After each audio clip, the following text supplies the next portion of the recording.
Okay, I got a lot of mixed reviews on whether or not I should be going over the snatch or the windmill today, so I'm gonna do a little bit of both.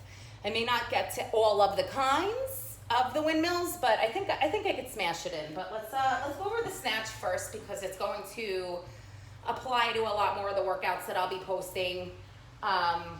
You know, windmills is more like a warm-up or maybe like accessory work. Some of them. You could also load it differently, but we'll get into that. So let's get into the snatch. So you're gonna start the same way you do for your clean. So everything comes up the midline. Again, we want that upright row movement just like with your clean, but instead of tucking the elbow here, we're gonna be here and we're gonna punch through to the ceiling. So with that said, when we lift, right hand grabs left side. If you're lifting with your left hand will grab right side. Let's just do 3. So I like to warm up with a couple upright rows because as I explained in the first video, that's the first part of your lifts. So 3 upright rows and we're gonna complete the snatch. That in between movement, this part is where you wanna get that air time in your clean, but also that air time in your snatch to now tuck punch. So it's a little complicated to teach, just like with the bar. It's one of the most complicated lifts to teach, so I'll do my best. So front view, right hand grabbing left side, bend in the knee, you're gonna pick up just like you would for your deadlift.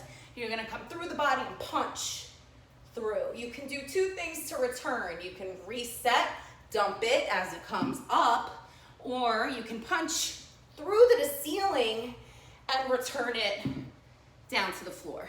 Of course, there's hang and positions in the snatch, but we'll go over that some other time.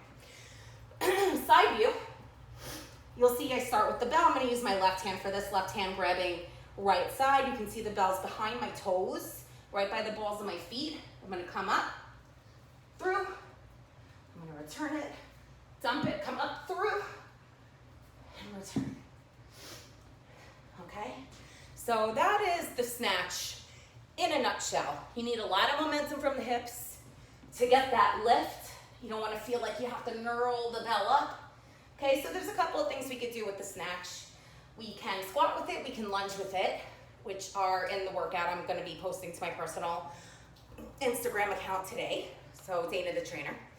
On Instagram, you can follow me there for more workouts. So your snatch, you can come down and you can do 2 things. You can mend the movement, which is looking like this. Snatch lunge, which only again, if you're comfortable with the bell, do you want to do something like that. Other than that, let's snatch, set, and lunge, coming back up to return. This is in the workout I did today, except with a clean press, but same idea. So you could also do an overhead squat with the bell.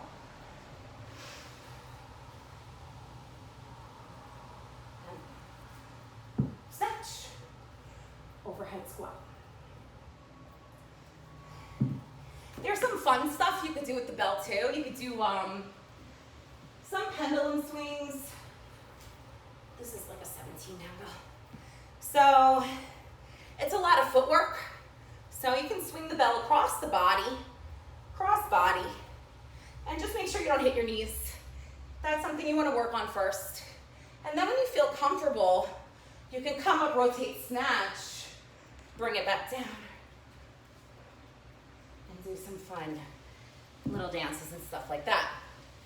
Okay, that is your snatch in a nutshell.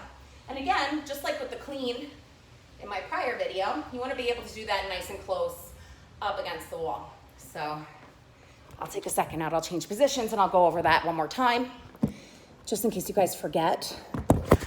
Sorry. Okay, ready? Ready? Okay. So, and I just did my workout, so it's like a little sweaty for you. So again, just like with the clean, okay, you want to be able to snatch nice and close up against the wall, okay? Oh yeah. Okay, now we're gonna go over the windmill. Try to keep it under 10 minutes, so we're gonna do it. I don't mean to give you booty shot right now, but I have to explain it. Okay, so Let's do your traditional windmill, which is with a weight overhead.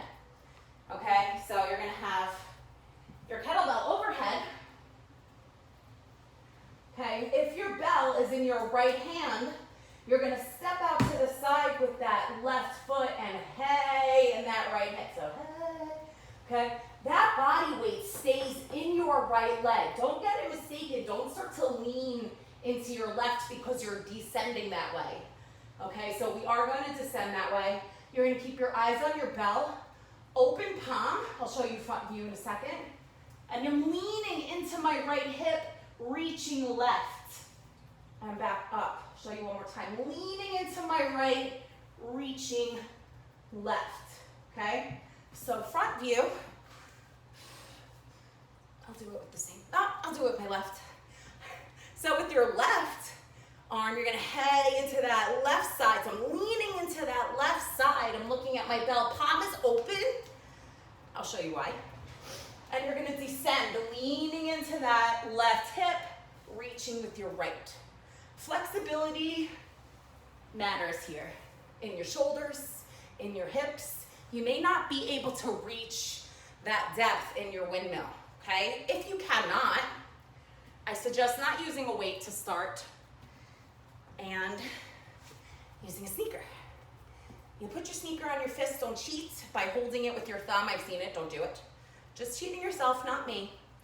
So you'll lean, so my bell or my sneaker's in my right. I'm leaning into the right. I'm keeping an eye on that sneaker, and you wanna keep that sneaker balanced on your hand. If you could do this, you could start with weight and start adding gradually until you reach that range of motion. So, I want to get into a couple of fun things. I have 3 minutes for 10 minutes. I feel like that's the attention span of a lot of people for a video like this. Okay, so let's get into the windmill really quick. So that windmill, so that's your windmill. We can load the windmill. So you can have a weight overhead and you can have a weight, don't do that, that's dangerous. Don't do what I just did. Looking at the weight, and you can overload your windmill. Weight on the top and weight on the bottom, or you could just do a bottom kind of jam, or just the top. Okay, there's also double, what else did I want to go over? Single bell, double bell, right, and the windmill press. The windmill press I wanted to go over today. There's a gazillion of them. There's windmills you can get down on your knees, and there's a bunch of them. So your windmill press, okay, you want to start with your elbow nice and tucked into your side, into that rack position, using my right arm. Open hand, and as you descend, you want to press. And then bring it back down to your rack. As you descend, press. So those are some options for today.